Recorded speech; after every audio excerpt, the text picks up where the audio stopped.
lo tan jen akawa inni fudu sa kai sa kawan yeda kotti gerte miti bes ara ko na dubbi dega ane bi fu ara na fa jira mare be khatni jalli se mare bijen da ke me e si jira inni sanjo mal rabar badde sarra je kuma na lol na khai na kanan gane si aka sananga baka jiru asbabta ye wana finni wallolle biradin Akasit tirade. bilbila kanin bilbila ga guyasan cofaare bilbila he Kaki bilbila bilbil siga fadda sila Himi. bilbila he cofaare akasitin ga milo wante gadi se wana khille ne bisi anda ko khille lolu ma khana la farra khay bisi la farra khaw ga ma nama bire guna la ni lolle ne ni farra Durumanu simira dalagati. Jalqabu mau ina faro kotu ha kamito obretiki yatwa ka dalagatu sigesi.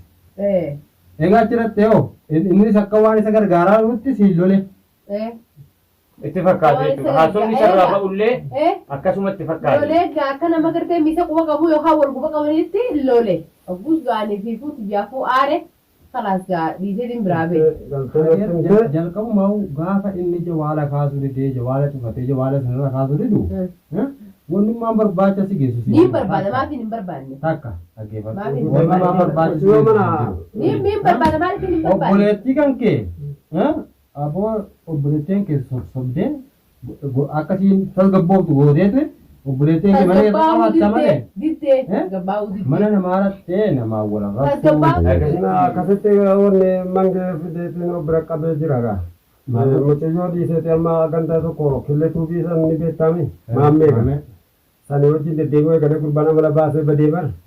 Gurbaan intala biraa fuusisuudha malee deennaan intaltasi maraattee nurkattate obboleettiin kiyya hunis kunuuna bira jirti atillee mana hin jirtu barma shaqaame kana qabatee. Akkasitti jira. Maammeetu magee fuusuudhaaf. Fuusisuudha akka biraa kan intala isaanii sana ofirraa dhiisii. Akkas jedhaniitu mammada akkas miti Sufyaan akkas miti adeemsicha akkas jedhaniitu isheetti himan faateetti himan. Naanaatiin ogummaa qabdu. Naanaatiinis quba qabdire isheen boossee jennaan faateen achitti barbaaddee mana maamman dhuftee mana maammee na bira dhuftee nu arguuf dhuftee anatti achi taa'ee nagaa gaafataa ture hordoftoota.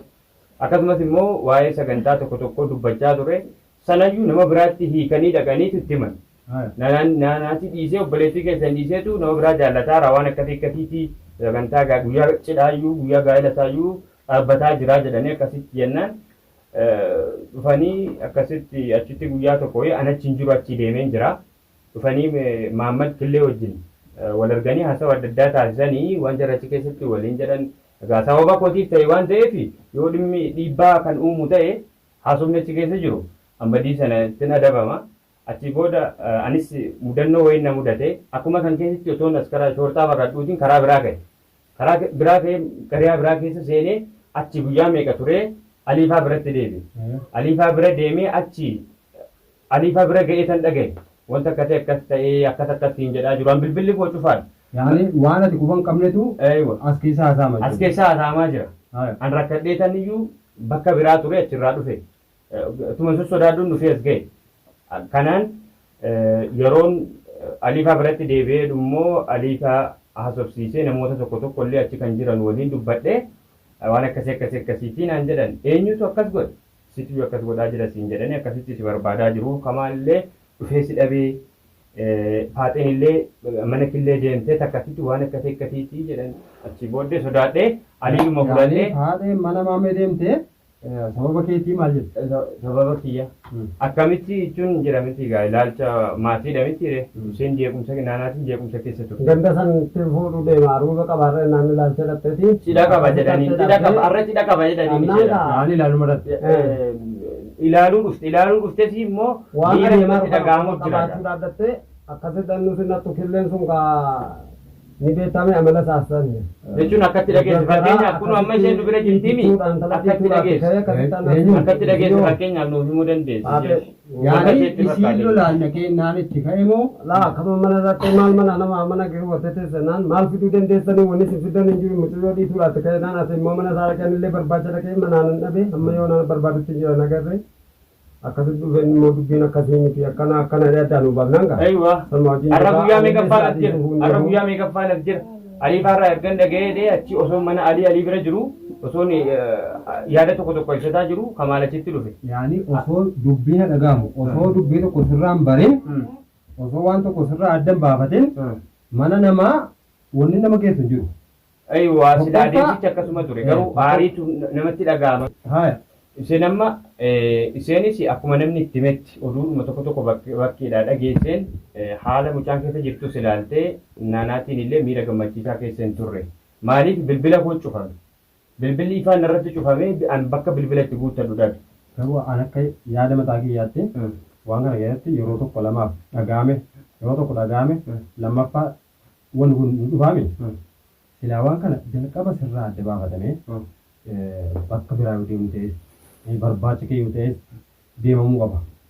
Dhugaadha yookaan immoo yookaan si dawwalanii dhabanee si barbaadanii dhabanee kan mana namaa dhaqan ta'e. Eenyurraa namni jaraafee hin jiru ta'us immoo obsa haala kamiin natti jechi. Isuma naannoo sin gaafachuu maal sin dhageessa. Harma nagaa sin gaafachuu dhagee giseen dhaquu killee jira. Aisi jira kana mageessi jirannaan bas akka waan aaruu ta'ee nagaa ani dhaqe.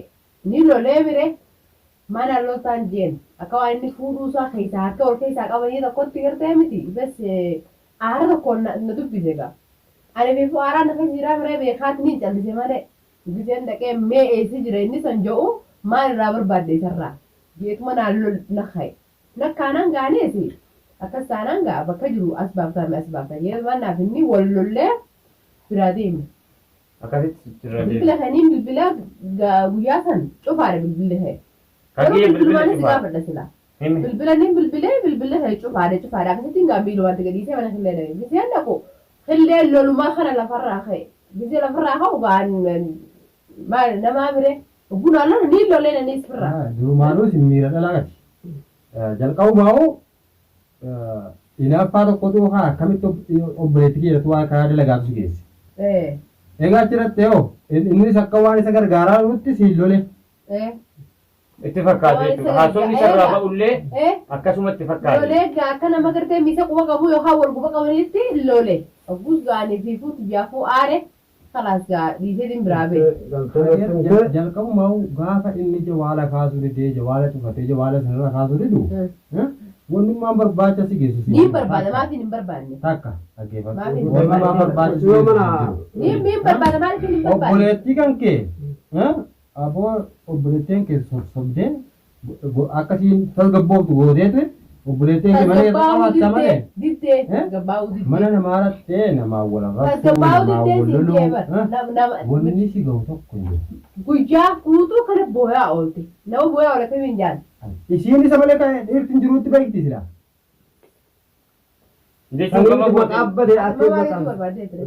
Maqaa baddee akka waan maqaan isii kun badeeti inni kun qaarisiisan lafatti dhiisee ka biraa fuudhaan gar miidha maalitti dhaga'ama sitti.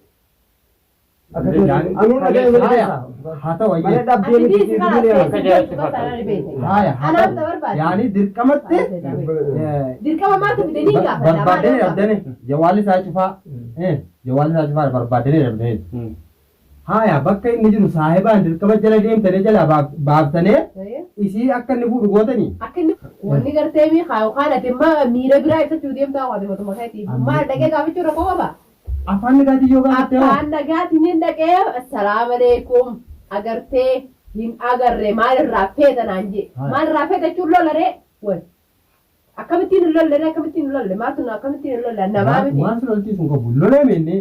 Jechuun xiqqoo ishee beekta namni akkatti uumamuu qaba miti ree kanaaf tarii haalli dubbisaa yookaan haalli deebiin inni deebise suni haala sana dubbadheera jalqabumaa wanni barbaacha sii geesse hinaaffaa yaadi jaartii obboleettii si qabu mala aaraan nageesse inni keessatti ilmoo namaatti taphataa deebitee guyyaa booyuu irra jirti leeshi nama taphata inni wobbuu inni si gargaaru eegaa aaruu qabdi ni aarte jechuudha garuu mana namaatti wanni isi lolchiisu hin jiru. Wanni bara amma hin lolleen isaan naan lolee bara akka waan gartee inni quba qabu amma mageeni firraachoo oofu jira malee haa ta'u kanaafu akka waan inni quba qabuutti akka waan isaan mijeeffatanii malee uffatanii inaajee hayyee maalatti mul'isanii akka saaran. Akkasitti ana aarsanii fi mana adeemee mi'a dhugaadha amma fakkeenyaaf dubbii kana. Kun egaa waan biraa ibsaa huba.